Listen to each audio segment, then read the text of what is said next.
कुशाभाव की भक्ति से वो मील का पत्थर कायम कर दिया जो उनकी मिसाल आज भी बताई नहीं जा सकती। अगर आप इस भक्त की भक्ति के बारे में जानना चाहते हैं तो अंत तक इस रील को सुने। मेरे भीतर बैठे साईं का आपके भीतर बैठे साईं को नमन, अभिवादन, आलिंगन, प्रणाम है। कहते कुशाभाव का श्री साईं चरित्र में बहुत ज़्यादा वर्णन नहीं है, लेकिन इतना ज़रूर कहा गया है कि ये शिरडी के पड़ोस के गांव में रहते थे और ये एक काली विद्या और ब्लैक मैजिक करना जानते थे और अपने हाथों से कुछ भी प्रकट कर लेते थे। जब हाथ अपने हवा में घुमाते थे ना तो कुछ भी प्रकट कर लेते थे। ये विद्या इनको आती थी।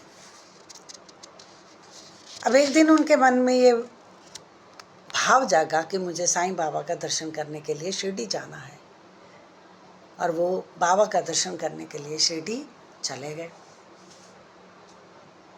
जब वो शिरडी जाते हैं तो बाबा उन्हें अपनी द्वारका माई की मंदिर की मस्जिद की सीढ़ियों पर चढ़ते हुए देख लेते हैं और उसे चढ़ने के लिए मना कर देते हैं। ये देखकर कुशाभाव हैरान हो जाता है, परेशान हो जाता है। कुशाभाव ने कहा कि बाबा को ब्लैक मैजिक, काली विद्या या जादू टोना जो है ये पसंद नहीं है, इसलिए मुझे इसको त्यागना होगा, तभी मैं बाबा के दर्शन कर पाऊँगा। अब जैसे ही वो बाबा की सीढ़ियों पर चढ़ते हैं उनको रोक दिया जाता है। वो वापस आते हैं और एक सुझाव उनके मन में आता है कि इस कड़े के द्वारा, उस सारी शक्ति जो उस कड़े में थी, उन्होंने उस कड़े को द्वारका माई के बाहर फेंक दिया। जब द्वारका माई के बाहर फेंक दिया तो जब वो सीढ़ियाँ चढ़े तो बाबा ने उन्हें आने के लिए मना नहीं किया और वो बाबा के चरण पकड़कर रोने लगे। तो बाबा ने उनसे इस कार्य को करने के लिए मना किया कि ये अच्छा भाव नहीं है। तो उन्होंने कहा आज के बाद मैं ये काम नहीं करूँगा, दूसरों का नुकसान कभी नहीं करूँगा। अब वो अनन्य भाव से बाबा की भक्ति में लीन हो गए। बाबा के चरणों में उन्होंने नतमस्तक किया। अब पास के ही गांव के कुछ लोगों ने बाबा के लिए एक भोजन की थाली तैयार की। उस थाली में प्याज भी था और उस दिन एकादशी भी थी। बाबा ने कुशाराम को अपनी थाली में से भोजन करने को कहा। ये देखकर सब लोग हैरान हो गए कि ये तो तांत्रिक जैसा है, और बाबा ने इसे अपने भोजन की थाली में से भोजन करने को कहा। लेकिन बाबा ने उन्हें मना नहीं किया और बाबा ने उनसे कहा कि आप मेरी थाली में से भोजन करें। जब वो थाली में से भोजन करने लगा उसने देखा कि उसमें प्याज पड़ा है, तो बाबा से कहने लगा आज एकादशी है, मैं प्याज नहीं खाऊंगा। बाबा ने कहा मैं भी तो खा रहा हूँ, तुम भी खाओ। अब ये देखकर, क्योंकि वो अनन्य भाव से बाबा का शरणागत हो चुका था, बाबा का भक्त बन चुका था, तो जब बाबा ने खाया तो उसने भी उस थाली में से नवाला खाना शुरू किया और प्याज भी खा लिया। जब बहुत सारे भक्त आए तो बाबा ने कहा देखो देखो, कुशा भाव ने आज एकादशी के दिन ही प्याज खा लिया है। कुशाभाव बहुत हैरान हुआ और कहने लगा बाबा मैं तो नहीं खा रहा था, आपने खाया तो मैंने खा लिया। बाबा ने कहा मैंने तो प्याज नहीं खाया, तुम झूठ बोलते हो। उसने कहा आपने खाया, पर इसका कोई प्रमाण देने वाला नहीं था। बाबा थे और कुशाभाव था। बाबा ने कहा मैं झूठ नहीं बोलता। जैसे ही इस बाबा ने इस बात का प्रमाण करने के लिए उल्टी कर दी, और जब उल्टी करी तो उसमें से प्याज की जगह शक्करकंदी के टुकड़े निकले। अब ये देखकर कुशाभाव जो था बहुत परेशान हुआ और भाव विभोर हो गया, रोने लगा कि बाबा आपने तो प्याज खाया था। अब वो टुकड़े उठाकर उसने अपने मुख में डाले और खा लिए। ये देखकर सारी जो शिरडीवासी के लोग थे वो हैरान हो गए, क्योंकि वो तो बाबा की भक्ति में उन्नति कर चुका था, उसकी भक्ति प्रगाढ़ हो चुकी थी।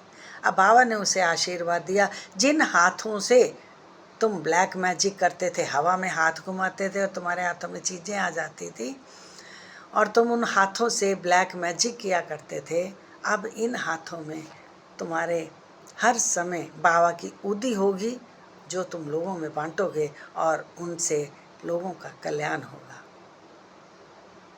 बाबा की तो समाधि हो गई, लेकिन कुशाभाव के हाथों में उदी आती रही और वो लोगों का कल्याण उसी तरह करते रहे जैसे बाबा उदी देकर किया करते थे।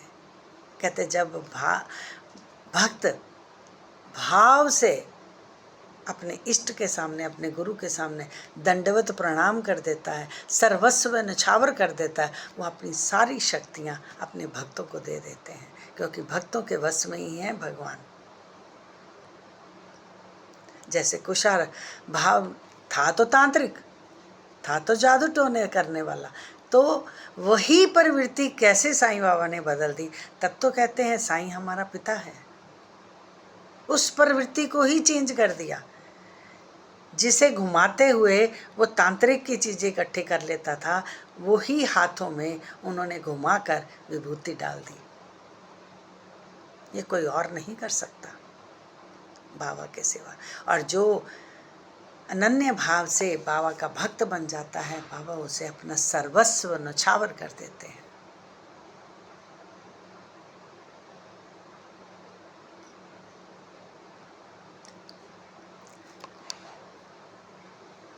बाबा की भक्ति में लीन हो जाओ, जैसे कुशा भाई हो गए थे। कुशा भाव, भाई नहीं, कुशा भाव हो गए थे।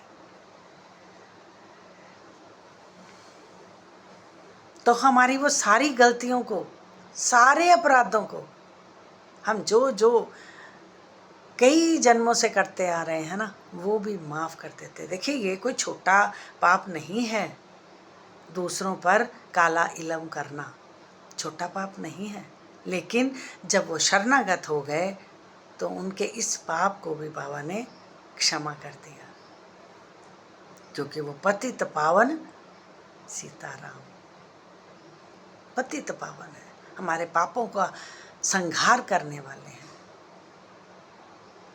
कैसा भी, इससे बड़ा पाप कोई नहीं है जो दूसरों को काली विद्या से परेशान करता है, इससे बड़ा कोई पाप नहीं है। लेकिन बाबा ने उसे भी माफ़ कर दिया और अपना भक्त बना लिया। जब वो सब अपनी बुरी आदतों को छोड़ देता है ना, तब वो उसे अपना भक्त बनाने में एक क्षण नहीं लगाते। आज का एपिसोड आपको कैसा लगा? लाइक करें, शेयर करें, कमेंट करें, और कोई चीज़, किसी भी शब्द से आपका जीवन बदला है तो आप मुझे कमेंट में ज़रूर बताएं। हम उस पर भी एक सुंदर सी कहानी बना देंगे और आपको भी अपनी रील्स में ऐड करेंगे। ओम साईं राम। लाइक करें चैनल को, साईं भली कर रहे हैं। ओम साईं राम।